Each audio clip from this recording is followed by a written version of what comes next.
안녕하십니까. 한문학 강좌 TV를 맡은 이한영입니다. 반갑습니다. 자, 이번 시간에는 우리들이 알게 모르게 평상시에 자주 쓰는 그 단어에 대해서 한번 알아보겠습니다.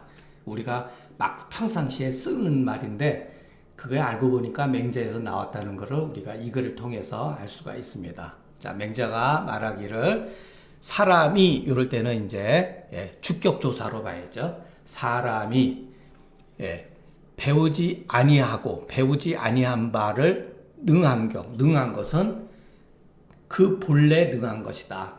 양능이다 이런 소리죠. 자, 생각하지도 아니한 바를 아는 것, 그것이 양지다. 그래서 맹자에 의해서 양능 양지라는 말이 나왔습니다. 자, 양이라고 하는 것은 본연의 선이다. 자, 이거는 그 맹자의 그 사고 방식에서 나오는 얘기죠. 다른 시각에서 보면 얼마든지 여기에 대해서 반론을 제기할 수는 있다고 봅니다. 그러니까 우리가 맹자를 배우는 입장이니까 맹자는 이런 생각을 했구나라고 우리가 이해하면 되는 거죠. 이것이 옳다, 그르다 이것은 개인이 판단하시면 됩니다.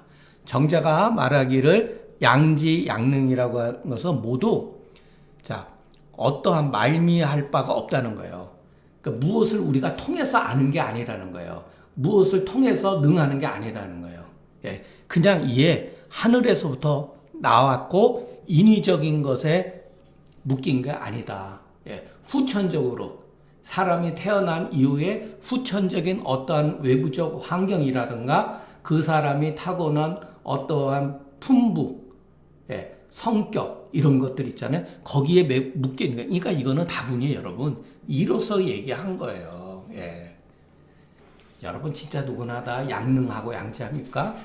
그렇지 않는 경우도 있죠.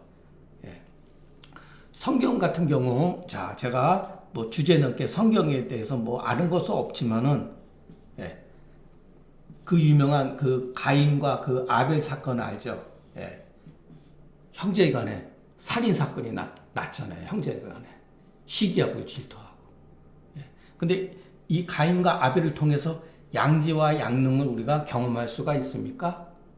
다르죠. 그러면은 이 정자가 말한 대로 하면 이것은 이치로 말한 거고 가인이 아벨을 죽인 그 살인 사건은 후천적으로 태어났을 때 가인이 가지고 있는 성품 기질에 의해서 발생한 거죠. 이건 얼마든지 또 이 시각에서 보면은 인간은 선하다고 할 수가 없어요. 어떻게 형제지간에 그 시기 질투해가지고 죽일 수가 있습니까? 그러나 성경도 보면은 굉장히 이것을 통해서 심리학적으로 굉장히 우리가 배울 점이 굉장히 많다는 거. 인간 이면에는 어떤 그 증오, 어떤 형제지 간에도 갈등, 심한 경우는 부모와 자식 간의 갈등, 사랑만 있는 게 아니잖아요. 왜 갈등이 없습니까? 그리고 그 살인이라고 하는 그것을 우리가 어떻게 보면은 이 성경에 나와 있는 얘기들이 하나의 소설이라 할지라도 거기에 나오는 내용을 통해서 우리들이 배울 점이 또 굉장히 많습니다. 그러니까 이런 거, 그러니까 이것은 다분히 그 맹자의 입장에서 봤을 때는 양지 양능이란 말이 형성이 될 수가 있지만은 다른 시각에서 보면 얼마든지 이 이론은 현실에서 받아들이기 어려운 면도 있다. 우리가 자식을 키우는데 여러분 형제지간에 진짜 이런 게 있습니까? 형제지간에도 다투고 그 서로 원망과 증오 이런 게 갈등이 막 10년, 20년 평생 따라가는 경우도 있는데 참 어려운 문제예요. 그죠? 보는 관점에 따라서 얼마든지 해석이 다를 수가 있다는 거. 다만 맹자는 어디까지나 이로서 얘기한 거다. 본연적인 본연적인 관점에서 얘기했다는 것도 탁월한 거예요. 우리가 경험적으로 보면 인간은 선하기보다는 악하기가 쉽거든요. 그러면 인간은 악하다고 얘기를 해야 되는데 맹자는 그것은 기질적으로 후천적으로 형성된 것이지 본래는 그렇지 않다라고 잠깐만 얘기하는데도 맹자만이 본 무엇인가가 있다고 볼 수가 있죠. 이것은 우리가 쉽게 맞다 그러다 할 수 있는 문제가 아닌 것 같습니다. 자, 해제지동이 아까 제가 말한 해제지동은 어린 아이죠. 어린 아이가 무불지 애기친 그 어버이를 사랑하는 것을 알지 아니함이 없다. 어린아이 갓난아기들이 전부 다 그 부모를 다 사랑한다는 거예요. 사랑하는 걸 안다는 거예요. 그 장성한 미치에서는 그 형을 공경하는 것을 알지 못함이 없다. 여러분 이게 정말로 자 해제는 2, 3세지간이니 해소 이렇게 헤헤거리고 웃어서 가히 이렇게 포용할 수 있는 것을 말한다. 애칭 경장은 이른바 이것이 양지양능인 것이다. 여러분 진짜 이것이 본능적인 것이라고 보여집니까? 얼마든지 현대 어떤 뭐랄까 그 관점에서 보면 다르게 해석할 수도 있죠. 우리는 어떻게 보면은 교육의 힘으로써 동생은 형을 무조건 존경해야 된다. 계속해서 쇠뇌를 시킨 거잖아요. 자식은 어버이를 친하게 해야 된다. 부모는 자식한테 자애로워야 된다. 끊임없이 우리는 알게 모르게 교육을 받았고 쇠뇌를 받았다는 거예요. 어떻게 보면은 어떻게 그것이 여러분 양지양능이겠습니까? 모든 것은 여러분 맹자는 밝은 면만 얘기했지만은 어두운 면이 더 깊다는 거. 저도 아버지한테 갈등이 굉장히 많이 있으면서 자랐어요. 그렇기 때문에 저도 제 자식들이 저한테 얼마나 갈등이 있었다고 하는 것을 알고 있습니다. 왜? 내가 그랬으니까. 그렇기 때문에 내 자식이 나한테 택택거리고 친하게 다가오지 않아도 이해를 해요. 아, 나도 그랬으니까. 이 관점에서 보면요, 요즘에 자식들 버릇 없죠. 누가 형을 형대제법 합니까? 서로 다투고 시기하고 증오하면서 자기 길을 가는 거죠. 그러니까 너무 인간이 밝은 면만 가지고 얘기해도 여러분 숨이 막혀요. 물론 인간은 어두운 면도 있고 밝은 면도 있는데 너무나 한쪽으로만 이렇게 생각하는 것도 현실에 직면했을 때는 더 그 고통이 더 심하다는 거.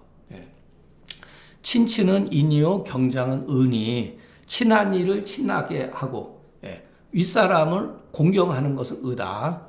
인과 의 다른 게 아니다. 달지천하다. 달지천하라고 하는 것은 별도의 도리가 없다라는 거예요. 이거 이외에 별개의 도리가 있는 게 아니라는 거예요. 말하자면 친친 경장은 비록 요거 이해를 잘 하셔야 한 사람의 그 사적인 어떠한 행위 이렇게 이해하시면 돼요. 이 사라고 하는 건 보통 나쁜 뜻으로 쓰여지는데 여기에서는 그런 뜻은 아니고 한 사람의 어떠한 개인적인 행동이나 이런 소리예요. 여보세요? 아 지금 녹화하고 있어. 나 끝나고 할게. 응, 그래. 달지천하. 천하에 달한다라고 하는 것은 통용되어지는 개념이다 이런 소리예요. 그래서 같지 아니함이 없으니 이것이 인의를 하게 되는 이유이다. 이건 어떻게 보면 우리가 지금까지 아주 그냥 그 한 번, 두 번 나온 게 아니잖아요. 그냥 아주 계속 반복적으로 나오는 얘기죠. 맹자가 가로되 이것도 참 재밌는 글이에요. 유명한 글인데 맹자가 말하기를 순임금이 자 심산지중에 거처하심에 심산지중에 거처하심에 마치 목석과 더불어 거하시는 것 같이 하시며 목석 심산에 있으니까 나무와 돌과 같이 거처하셨다는 거예요. 그러니까 순박하고 자연적이었다는 거죠. 그리고 사슴들하고 더불어서 노르시니 그런데 그것이 소위 심산의 야인들과 다르게 된 것이 드물었다. 거의 차이가 없었다는 거예요. 심산지중에서 살았을 때는 마치 시골의 심산 중에 살고 있는 촌뜨기와 별다름이 없었다. 그런데 하나의 좋은 말을 들으시며 하나의 좋은 행위를 보고 나서는 약결 강하하여, 마치 여러분 그 물결이 강하로 황하나 양자강으로 물결이 쏠리는 것 같이 막을 수가 없다는 거예요. 패연이 막 그 기세를 능히 막을 수가 없었다. 거심산이라고 하는 것은 역산에서 농사를 질 때다. 대개로 성인의 마음이, 자 여러분, 주자의 상투적인 그 해석법이에요. 자, 성인의 마음이 지극히 허하고 지극히 명해서, 이거 많이 듣던 소리죠? 대학 장구에서 명덕장에서 허령불매했잖아요. 허령하되 허하되 불매하다, 어둡지 않다. 여기서는 명이라고 썼죠. 지극히 허하면서 지극히 밝다. 불교에서도 여러분 이런 말 쓰죠. 완전히 적조한 가운데 깨침이 있다고 그러잖아요. 불교에서도. 완전히 정멸한 상태에서 어두운 게 아니라 깨침이 있다는 거 아니에요. 그것을 약간 제가 봤을 때 약간 패러디한 것 같아요. 이게 불교의 영향을 받은 거예요. 이게. 왜냐면 여러분, 육아에서는 이런 허라는 용어를 안 쓰는 건 아니지만 거의 잘 안 씁니다.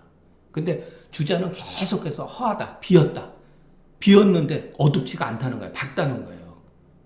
그래서 혼연한 가운데, 이것을 그대로 또 설명한 거예요. 이런 게. 혼연한 가운데 만리가 필고하고 일이 촉감이면, 명덕은 인지 소득어 천이 허령불매하여 중리를 갖추고 응만사를 했죠. 똑같잖아요, 여러분. 또 펼쳐서 했죠. 앞에서도 이런 말을 또 썼었잖아요. 그러니까 주자도 계속해서 반복해서 쓰는 거예요. 그 감흥이 엄청 빠르고 불통한 바가 없다. 이것은 맹자가 조도지 심이 아니면 능히 형용함이 이에 이르지 못할 것이다. 형용하는 것이 이에 이르지 못할 것이다. 이렇게. 자, 여러분, 조도지심 기억나시면은 제 강의를 열심히 듣고 맹자를 열심히 보신 분이에요. 제가 그때 한 보름 전 강의했을 때 이 조문이 나와요. 맹자가 뭐라면 심조지 도자는 욕기 자득량이 자득짐승 취지 자유의 본기원이니, 이런 말을 했었죠. 자, 거기서는 어떻게 되냐면 여기서는 도의 나감이 깊다, 이렇게 주자가 이렇게 해서 약간 글을 틀어가지고 썼지만 원래 그 맹자의 본문에 심조지 도는 이렇게 했어요. 깊이 도에 나가게 되면 욕기 자득, 스스로 얻고자 함이니, 자득이 심하면은 자지원하고, 그런 말 있잖아요. 그러니까 취지 좌우의 본기원이라는 말이 있어요. 여러분 다시 한번 살펴보세요. 그러니까 자, 우리가 이런 말을 보면은 맹자의 앞에 부분에 이와 같은 말이 있었던 걸 찾아보면 그거를 한번 다시 확인을 하셔야 돼요. 그러면서 자꾸만 글을 기억을 하셔야 돼요. 왜냐하면 이 글은 굉장히 유명한 글이에요. 그래서 이게 맹자에서 나온 말이구나. 원래 맹자는 심조지도 이렇게 나와요. 깊이 도로서 도에 나가는 것, 깊이 나감에 도로서 이렇게 하게 되면은 그것은 욕기 자득지아니, 자득하려고 한 것이니, 이렇게 나오죠. 그러니까 주자도 여러분 계속해서 본문을 인용하고 변형하고 해석했다는 걸 알 수가 있어요. 그러나 이것은 저는 이 해석을 별로 좋아하지 않습니다. 이런 거는 이 글과 이런 것은 여러분 너무 지나치게 주자가 관념적으로 해석을 해놓은 거예요. 그냥 이렇게 순박하게 보면 되죠. 순이라고 하는 사람이 깊은 산골에 살았을 때는 순박해가지고 정말 나무 초목하고 뒤엉키고 살고, 사슴이나 같이 그냥 동물들하고 어울려 살아가지고 일반 촌뜨기 시골 사람하고 차이가 별로 없었다. 그런데 좋은 말 한마디를 듣고 좋은 행위 하나를 보고 나서는 그냥 어떤 인격적인 변화가 발생이 되어 가지고서 걷잡을 수 없이 발전해 나갔다 이런 뜻이죠. 근데 여기서 뭐 이 성인의 마음은 지어지령의 혼연지중에 이건 너무 지나치게 너무 주자가 죄송한 얘기죠. 울고먹는 것 같아요. 맹자가 하르되 무이기소 무리하며 무욕기소 무력이니 여차 이이네. 맹자가 말하기를 자 해서는 안 될 바를 하지 아니하며 이런 소리예요. 우리가 살다 보면은 해서는 안 될 일이 있죠. 그럼 하지 않아야 되는데. 근데 사람은 어디 그렇습니까? 해서는 안 될 일을 법에 저촉이 되더라도 막 하는 경우가 있지 않습니까? 저도 그랬고. 또 욕심내서는 안 될 바를 욕심내서는 안 된다. 이것이 따름이다. 결국은 인간이 인격적으로 수행하는 데는 이 두 가지만 지켜둔 해서는 안 되는 걸 하지 말고 욕심내서는 안 되는 것을 욕심부리지 말라. 이거죠. 이 시간을 대 유소 불이 불욕 하지 아니하고 욕심내지 아니할 바가 있는 것은 뭐 사람 누구나 이런 마음이 있지만은 이런 소리죠. 사의가 조금이라도 싹터가지고서 능히 예의로서 그것을 통제하지 아니함에 이르러서는 즉 하지 해서는 안 될 바를 하게 되고 욕심내서는 안 될 바를 욕심내는 경우가 많다. 그렇기 때문에 능히 이 마음을 돌이키면 이런 소리죠. 이른바 소위 확충기 수호지심. 그 수호하는 부끄러워하는 마음을 확충할 것 같으면은 의를 가히 모두 쓸 수가 없다. 가히 모두 쓸 수 없을 정도로 우리가 의를 행해야 할 게 많다는 거죠. 고로 왈 이와 같을 따름이다라고 말했다. 딱 맹자가 여기서 그냥 그 단언을 내린 거예요. 두 가지다. 이것밖에 없다. 이러는 거죠. 맹자가 말하기를 참 여러분 이 글도 참 재미있는 글이에요. 가만히 보면은 어떻게 보면은 맹자의 글이 있다 보면은 불우한 처지에 있고 공공한 처지에 있는 사람한테 굉장히 희망적인 메시지가 있어요. 자, 사람에게 덕해, 술지가 있는 경우는 항상 여기서 진질이라고 하는 건 질병 속에서 싹 튼다 이런 소리예요. 이것은 뭐냐면은 환란, 우리가 쓰는 환란 가운데서 인간이 도덕적인 거나 지식이 풍부해지는 것은 항상 환란 속에서 만들어진다는 거예요. 참 멋있죠? 그러니까 우리가 그 사람이 정말로 발전적이냐, 태보적인 인간이냐 판단하는 것은 그 사람이 어려운 상황, 공공한 상황에서 그것을 어떻게 대하는가에 달려있다는 거예요. 여러분 아무리 똑똑하고 사회적인 지위를 높이 갖고 있어도 어려운 고통에 딱 겪어보면은 그 사람이 가지고 있는 그 사람의 내면의 모습이 드러나요.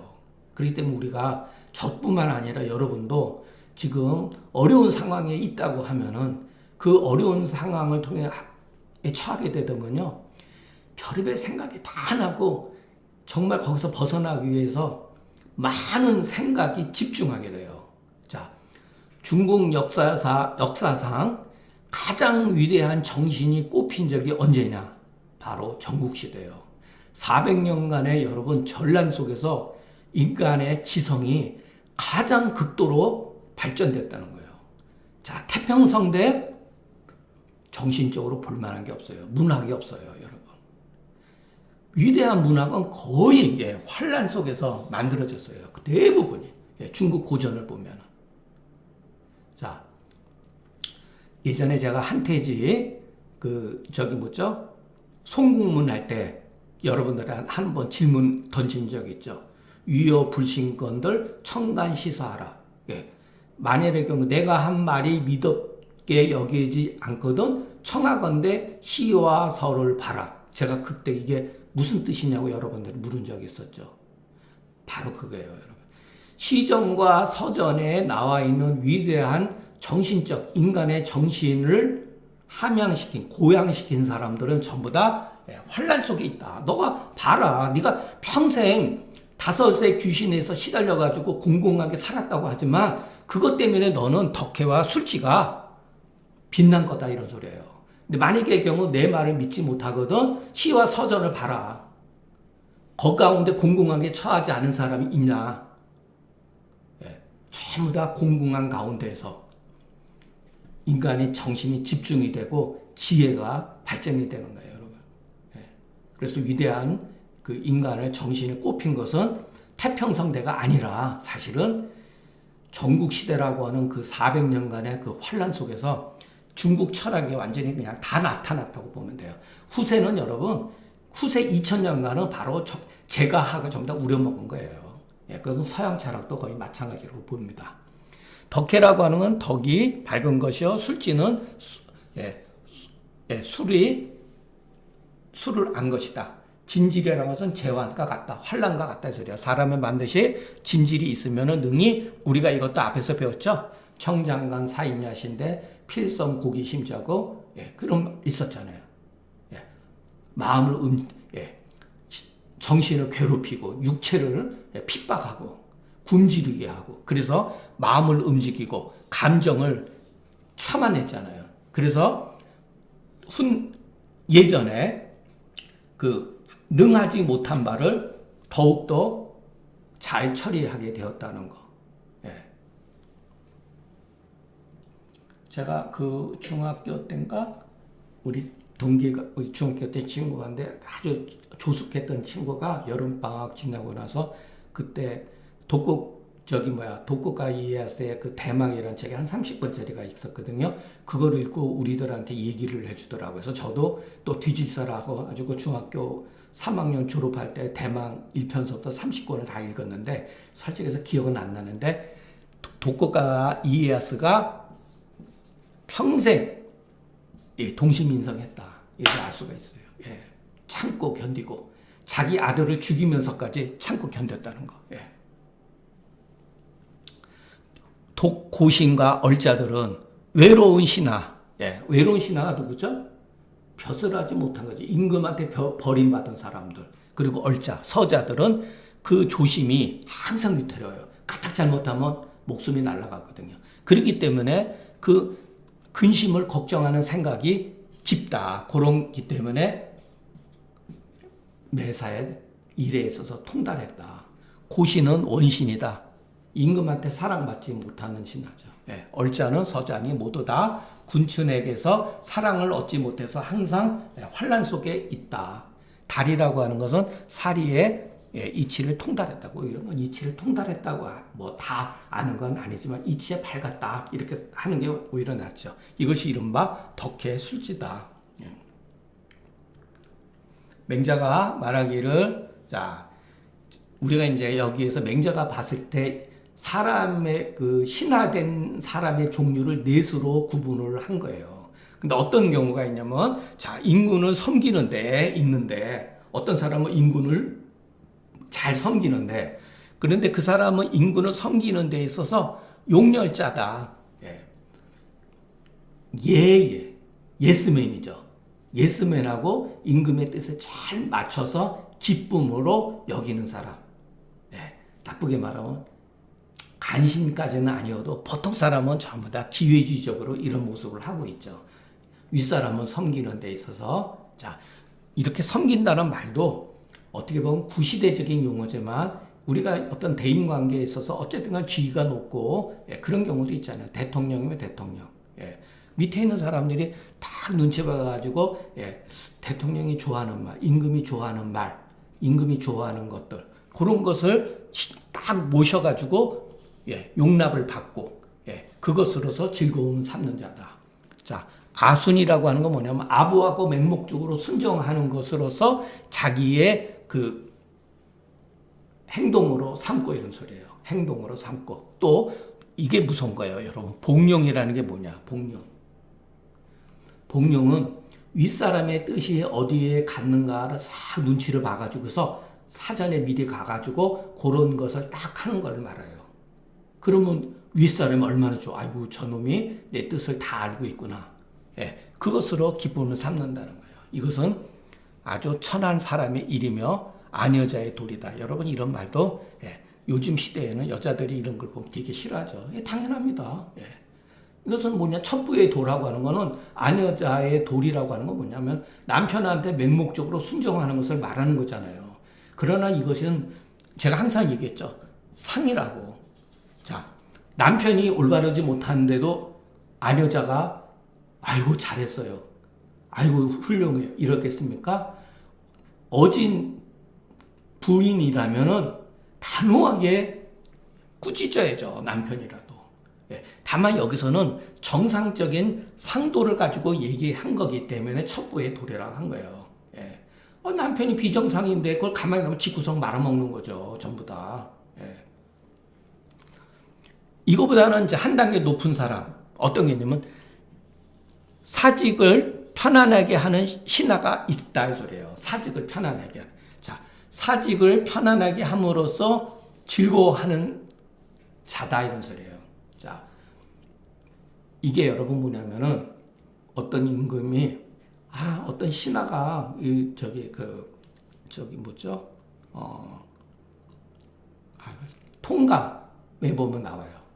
한나라 때 어떤 그 임금, 한나라 때인가 전국시대 임금이 하는 것마다 아주 그냥 사삭 감고 물고 늘어지는 신하가 있어요. 이러면 안 되고 저러면 안 되고. 그러니까 아주 그냥 그 임금도 그 신하만 진절머리가 나는 거예요. 근데 그 신하가 무섭거든요. 그러니까 그 신하가 들어오면은 의관을 정대하고 똑바로 앉아 있어요. 의관을 정대하자 그러면 와가지고 또 난리를 치거든요. 그러니까 어떤 신하가 왜 저 신하를 내쫓이지 않느냐 물었더니 그 임금이 하는 말이 참 멋있는 말이에요. 저 친구는 나를 위한 신하가 아니라 사직을 위한 신하였다. 사직을 안정시키는 신하다. 여러분 이거 굉장히 어렵습니다. 맹자는 여기서 약간 비꼬았지만은 이 정도만 가도 어려워요. 그러니까 사람에게는 이런 게 있어요, 여러분. 예를 들어서 CEO한테도 밑에 있는 직원이 CEO한테 잘하는 사람이 있어요. 인간적으로. 한 사람은 회사를 위해서 잘하는 사람이 있어요. 여러분 같으면은 어느 밑에 부하 직원이 훌륭하다고 봅니까? 회사를 위해서 조언하는 친구가 사실은 힘들어요. 데리고 있기가. 바른 말만 하니까. 그런데 자기 뜻에 맞춰주는 밑에 있는 직원은 이뻐요, 그렇게. 그런데 그게 빠져넘어가면 안 되죠. 그냥 집구석 망하고 회사 망하는 거예요. 그렇게 하다 보면은. 그런데 사람은요, 자기 비위한테 맞추는 사람은 좋아하게 돼 있어요. 그러니까 간신들이 득세하고 충신들은 따돌림 받고 외면당하고 쫓겨가고 죽는 거예요, 여러분. 옛날에나 지금에나 똑같습니다.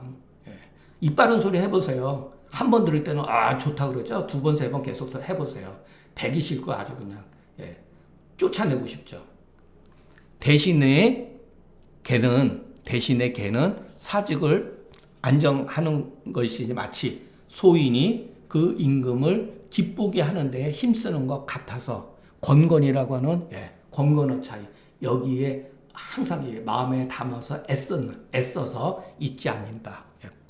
권건이란 말 중용에 나와요. 권건복음. 이것도 몇 번 나왔는데 아마 여러분 기억 못 하실 거예요. 그래서 사서의 어떤 그 글을 다 웬만하면 이제 옛날 사람 이거는 그냥 한번 해석도 안 합니다. 이런 거는 그냥 눈으로 보고 그냥 다 넘어가지. 자, 이 세 번째 단계. 신하들 가운데 천민에 해당되는 사람이 있다는 거예요. 이런 사람은 달이라고 하는 거는 정치적으로 높은 위치에 있는 거, 소위 말해서 출세해가지고 자기의 영향이 미칠 수 있는 위치를 말하는 거예요. 그 달에 했을 때 가히 천하에 자기의 뜻을 필수가 있다라고 한 이후에 행동에 옮기는 사람이 있다는 거예요. 여기서 민이라고 하는 무의지층이다. 그래서 이 사람은 하늘의 이치를 온전히 다함으로써 이에 하늘의 백성이 되었다. 고로 이런 사람을 천민이라 한다. 반드시 그 도를 가히 천하에 행할 만한 연후에 행한다. 이건 뭐냐면 내가 세상에 쥐에 올라가면 내 뜻을 천하에 필수가 있다 한 연후에 실천한다는 거예요. 그렇지 않으면은 차라리 몰세 죽을 때까지, 이럴 땐 차라리 죽을 때까지 불견지 불해. 이거 논에 나왔죠? 이거 주역에서 나와요. 불견지. 나를 알아주지 않는다 이 소리예요. 불견지는. 예, 요거 이해를 잘해. 세상 사람이 나를 알아주지 아니해도 후회하지 않는다. 예, 이 주역에서 나온 유명한 점사에 들어가요. 예. 불공소형기도 조금 그 도를 조금 씀으로써 사람들한테 이렇게 따라가는 거, 아부하는 것을 불공 좋아하게 여기지 않는다. 이는 굉장히 뛰어난 사람들이요. 장자가 말하기를 반드시 공이 이 백성들한테 덮은 연후에 세상에 나온다는 거예요. 아, 내가 저 지위에 올라가면은 내가 생각한 뜻을 백성들한테 펼치면은 이 공이 많은 사람들한테 영향을 미칠 수가 있다라는 것을 판단한 뒤에 세상에 나온다 이 소리예요. 마치 이윤과 여상과 같은 무리다. 이윤 있죠? 탕 임금 때 도왔던 이윤. 여는 누구냐? 여상은 강태공을 말하는 거죠. 예. 그와 같은 사람들이다. 그러나 맹자도 이 사람들도 약간 낮게 봤어요.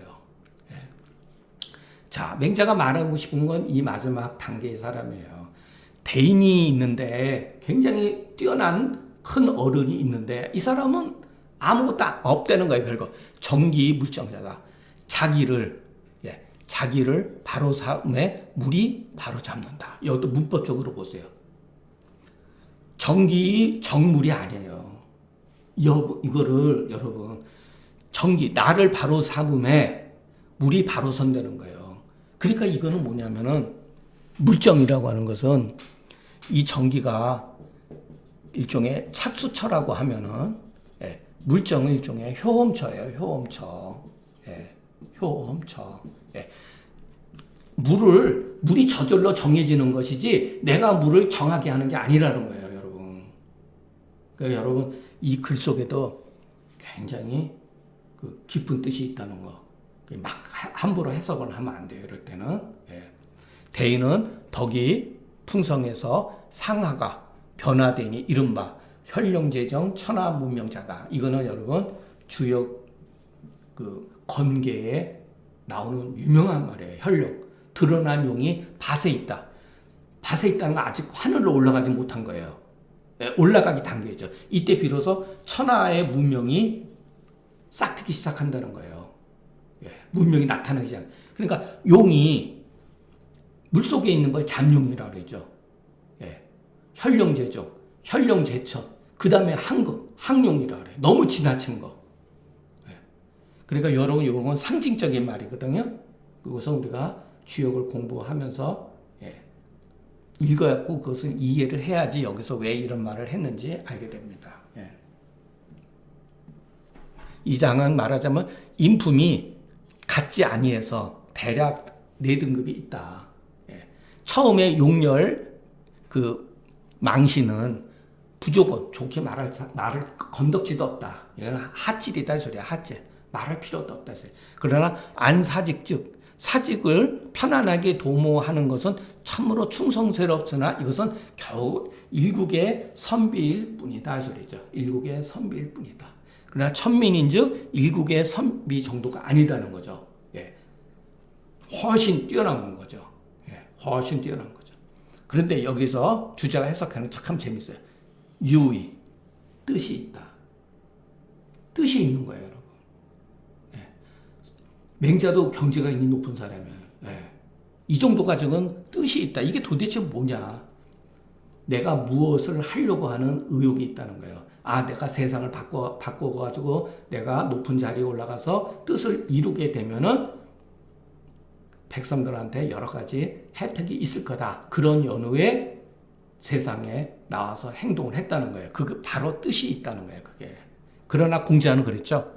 공자 제자가. 공자는 무아, 무필, 무의, 무곤이라고 그랬잖아요. 아도 없고, 자기 주장, 이런 게 없잖아요. 뜻도 없고, 반드시 기약함도 없고, 고집부림도 없다 그랬잖아요. 여기 바로 이거죠. 의도도 없고, 기약도 없어서 오직 자기가 처해 있는 바에 처해 있음에 오직 처해 있음에 처한 곳에 있음에 물이 변화되지 아니함이 없다. 이것은 성인이라야 능한다. 예, 이런 것도 여러분 순임금을 통해 가지고 맹자가 굳고 얘기한 거예요. 자, 맹자는 아니 순임금은 자기가 역산에서 바꿀 때는 촌농부와 별 다름이 없었어요. 그게 바로 처해 있는 바. 그러나 그 주변 사람들이 순임금한테 교화가 됐다는 거예요. 예. 그릇도 잘 만들고 농사도 잘 짓고 그리고 순임금이 또 높은 지위를 갔어도 그 처하는 바에 따라서 그 주위의 환경이 또 변하지 않음이 없다는 거예요. 예.